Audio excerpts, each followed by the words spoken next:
کوئی انسان جلتا ہے، ایک بار جل گیا مر گیا، کام ختم. لیکن جہنم کی آگ میں بار بار جلایا جائے گا.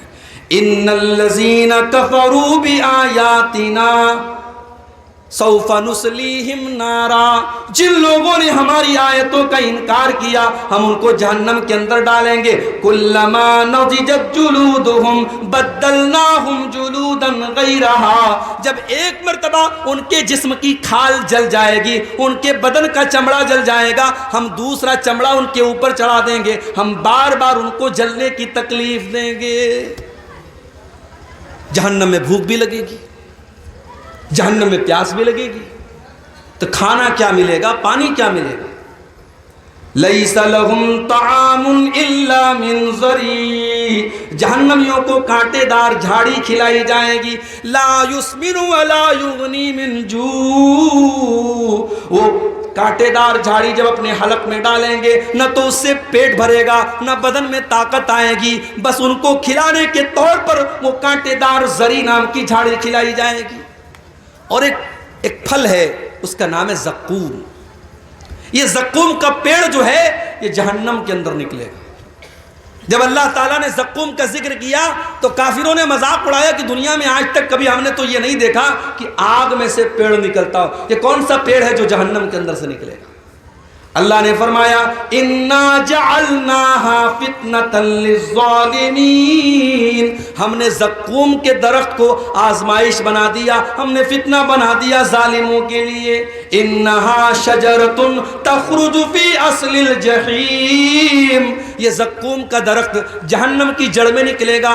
طلعها کأنہ رؤوس الشیاطین، اور اس کا جو پھل ہوگا اتنا خطرناک دیکھنے میں ہوگا جیسے شیطان کا سر ہے، شیطان کے سر کی طرح دیکھنے میں خطرناک. اور وہ زقوم کا درخت جہنمیوں کو کھلایا جائے گا. وہ اتنا کڑوا کسیلا ہوگا کہ ان کے پیٹ میں جا کر کے بدہضمی کرے گا. فَمَالِئُونَ مِنْهَا الْبُطُونَ، جہنمی اسی زقوم کو کھا کر کے اپنا پیٹ بھریں گے. ثُمَّ إِنَّ لَهُمْ عَلَيْهَا لَشَوْبًا مِّنْ حَمِيمٍ، پھر ان کو کھولتا ہوا پانی بھی دیا جائے گا. ایک تو زقوم اپنے آپ میں خود ہی کڑوا ہوگا اور اس کے اوپر سے کھولتا ہوا پانی ان کو پلایا جائے گا. یہ تکلیف، یہ ٹارچر، یہ اذیت جہنمیوں کو دی جائے گی. میرے پیارے ساتھی، دنیا میں ہم گرمی میں کاٹن کے کپڑے پہنتے ہیں اور سوتی چادر بچھا کے ہم سوتے ہیں. سردی کا موسم آتا ہے ہم کمبل اوڑھ لیتے ہیں، ہم اون کا کپڑا پہنتے ہیں. جہنمیوں کو کون سا کپڑا پہنایا جائے گا؟ فَالَّذِينَ كَفَرُوا قُطِّعَتْ لَهُمْ ثِيَابٌ مِّن نَّارٍ، جہنمیوں کے لیے آگ کے کپڑے کاٹے جائیں گے، وہ آگ کا کپڑا پہنیں گے. فَالَّذِينَ كَفَرُوا قُطِّعَتْ لَهُم مِّن ثِيَابٍ يُصَبُّ مِّن فَوْقِ رُؤُوسِهِمُ الْحَمِيمُ، ان کے سروں کے اوپر سے کھولتا ہوا پانی ڈالا جائے گا، کھولتا ہوا پانی ڈالا جائے گا.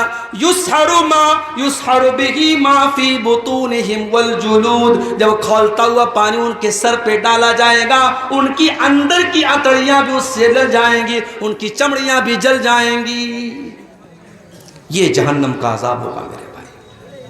اور جانتے ہو دنیا میں کہیں زخم ہو جاتا ہے نا تو زخم کے اندر پیپ بھر جاتا ہے، پیلا پیلا پیپ.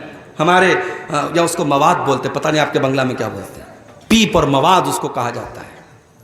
جہنمیوں کو وہ پیپ اور مواد پلایا جائے گا. یسقا من ماء صدید، جہنمیوں کو پیپ اور مواد پلایا جائے گا. یتجرعہ ولا یکاد یسیغہ، وہ اتنا خطرناک ہوگا، وہ اتنا گندا ہوگا، وہ اتنا گھناؤنا ہوگا کہ جہنمی بیچارہ پیاس سے پریشان ہوگا، لیکن وہ اس پیپ اور مواد کو بڑی مشکل سے اپنی حالت کے نیچے اتارے گا. وَيَأْتِيهِ الْمَوْتُ مِنْ كُلِّ مَكَانٍ وَمَا هُوَ بِمَيِّتٍ، وہ بیچارہ ہر طرف سے موت اس کے پاس آئے گی مگر پھر بھی وہ مرے گا نہیں. جہنمیوں کو موت نہیں آئے گی، جہنمیوں کو موت نہیں آئے گی. کیوں؟ کیونکہ جب جنتی جنت میں چلے جائیں گے اور جہنمی جہنم میں چلے جائیں گے تو اللہ تبارک و تعالیٰ موت کو ایک دمبے کی شکل میں، ایک میڑھا کی شکل میں لائے گا اور موت کے گلے پر چھری چلا دی جائے گی، موت کو ذبح کر دیا جائے گا، موت کو قربان کر دیا جائے گا اور اعلان کر دیا جائے گا اے جنتیوں اب ہمیشہ جنت میں رہنا ہے، اور اے جہنمیوں ہمیشہ جہنم میں رہنا ہے، اب موت آنے والی نہیں ہے، موت کا معاملہ ختم ہو گیا۔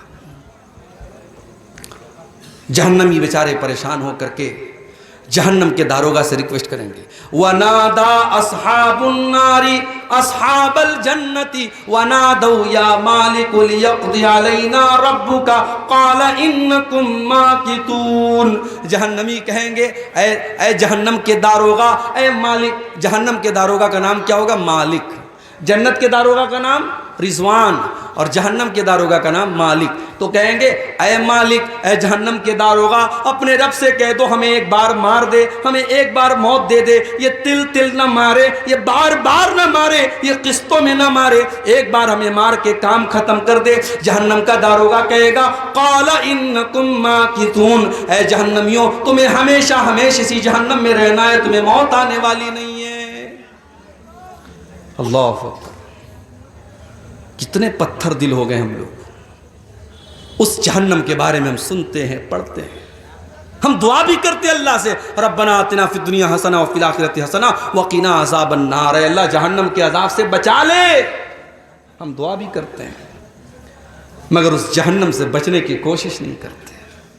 کتنے کام ہم ایسے کرتے ہیں جو جہنم میں لے کے جانے والے ہیں، اور ابھی میں بیان کروں گا وہ کون سے کام ہیں، چند اہم کام بیان کروں گا جو جہنم میں لے کے جاتے ہیں۔ میرے بھائیوں، ہم جہنم کے بارے میں سنتے ہیں، بیانات سنتے ہیں، تقریریں سنتے ہیں، جمعہ کے خطبے میں ہم اللہ کے پیارے نبی کی حدیثیں سنتے ہیں، مگر ہمارا دل کانپتا نہیں ہے، ہمارے رونگٹے کھڑے نہیں ہوتے ہیں، ہمارے دلوں میں ڈر پیدا نہیں ہوتا ہے۔ کیوں؟ ثم قست قلوبكم من بعد ذلك فهي كالحجارة أو أشد قسوة۔ اللہ نے قرآن میں فرمایا تمہارے دل تو اتنے کٹھور ہو گئے، تمہارے دل تو اتنے سخت ہو گئے کہ پتھروں سے بھی زیادہ کٹھور تمہارے دل ہو گئے۔ پتھر کے اوپر بھی پانی بار بار پڑتا ہے تو پتھر کے اندر بھی سوراخ ہو جاتا ہے، پتھر سے بھی پانی رسنے لگتا ہے۔ اے انسانوں، اللہ کی نافرمانی کرتے کرتے تمہارے دل اتنے کٹھور ہو گئے کہ پتھروں سے بھی زیادہ سخت ہو گئے تمہارے دل۔ آج حقیقت میں میرے بھائیوں ہمارے دل پتھروں سے بھی زیادہ سخت ہو گئے، ورنہ صحابہ کرام تو جہنم کی بات سن کے رونے لگتے تھے، جہنم کی بات سن کر کے صحابہ کرام رونے لگتے تھے۔ حضرت عائشہ رضی اللہ تعالیٰ عنہ، صبح کا ٹائم ہے، سورج نکلنے کے بعد جو ایک نماز پڑھی جاتی ہے جس کو چاشت کی نماز کہا جاتا ہے، اما عائشہ رضی اللہ تعالیٰ عنہ چاشت کی نماز پڑھ رہی ہیں اور چاشت کی نماز میں سورہ طور کی تلاوت کر رہی ہیں۔ میری پیاری ماں بہنوں، ذرا آج آپ اپنا جائزہ لے لیں، آج کتنی عورتیں جن کو سورہ طور یاد بھی نہ ہوگی۔ ہمارے یہاں عورتوں کا معاملہ بڑا گڑبڑ ہے، دین کی تعلیم نہ کے برابر ہے، یا تو مدرسے میں پڑھے گی یا بالکل نہیں پڑھے گی۔ جو لڑکیاں مدرسے میں پڑھتی ہیں ان کو تو جانکاری ہے دین کی، جو مدرسے میں نہیں جاتی ان کو بالکل جانکاری نہیں ہے۔ حضرت عائشہ چاشت کی نماز پڑھ رہی ہیں، سورہ طور کی تلاوت کر رہی ہیں، اور سورہ طور کی تلاوت کرتے ہوئے حضرت عائشہ اس آیت پر پہنچتی ہیں جب جنتی جنت میں جائیں گے تو جنتی اللہ کا شکر ادا کریں گے اور کہیں گے فمن اللہ علینا ووقانا عذاب السموم، اے اللہ تیرا بہت بڑا احسان ہے ہمارے اوپر، تو نے جہنم کی آگ سے ہم کو بچا لیا، تو نے جہنم کے عذاب سے ہم کو بچا لیا۔ اما عائشہ جب اس آیت پر پہنچتی ہیں تو رونے لگتی ہیں اور بار بار اسی آیت کو ریپیٹ کرنے لگتی ہیں، بار بار اسی آیت کو دہرانے لگتی ہیں، فمن اللہ علینا ووقانا عذاب السموم، اے اللہ تیرا بہت بڑا احسان ہمارے اوپر، تو نے جہنم کی آگ سے ہم کو بچا لیا۔ حضرت عائشہ کے ایک بھانجے تھے، ان کا نام عروہ تھا، وہ اپنی خالہ سے ملنے آئے، دیکھا خالہ نماز پڑھ رہی ہیں اور بار بار اسی آیت کو دہرا رہی ہیں۔ انہوں نے سوچا میں چلا جاتا ہوں، بعد میں آ جاؤں گا۔ کہتے میں مارکیٹ میں گیا، میں نے سودا خریدا، میں نے سامان خریدا، ایک دو گھنٹے کے بعد اپنا سامان خریدنے کے بعد، اپنا کام کرنے کے بعد جب میں دوبارہ اپنی خالہ کے گھر گیا، میں نے دیکھا وہی حالت ہے، خالہ نماز میں کھڑی ہیں، آنکھوں سے آنسو بہ رہے ہیں اور خالہ بار بار اسی آیت کو دہرا رہی ہیں، فمن اللہ اللہ علینا ووقانا عذاب السموم. جنتی کہیں گے اے اللہ تیرا بہت بڑا احسان ہمارے اوپر ہے، تو نے جہنم کی آگ سے ہم کو بچا لیا. ہمارے اور آپ کے اندر یہ جذبہ کب پیدا ہوگا میرے بھائی؟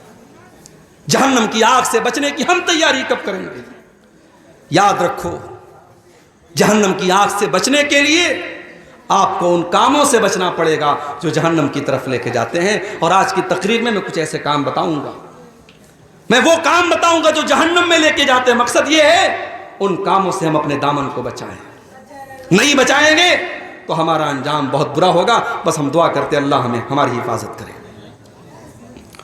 اگر ہم ان کاموں کی بات کریں جو جہنم میں لے کر کے جاتے ہیں، اس میں نمبر 1 پر اگر کوئی کام ہے، سب سے پہلا اگر کوئی کام ہے جو جہنم میں لے کر کے جانے والا ہے، اسے ہم شرک کہتے ہیں. اللہ کی عبادت میں کسی کو شریک کرنا، کسی کو سنگی بنانا، کسی کو شریک کرنا، کسی کو پارٹنر بنانا. جو کام اللہ کے لیے کیا جاتا ہے وہ کام کسی اور کے لیے کرنا.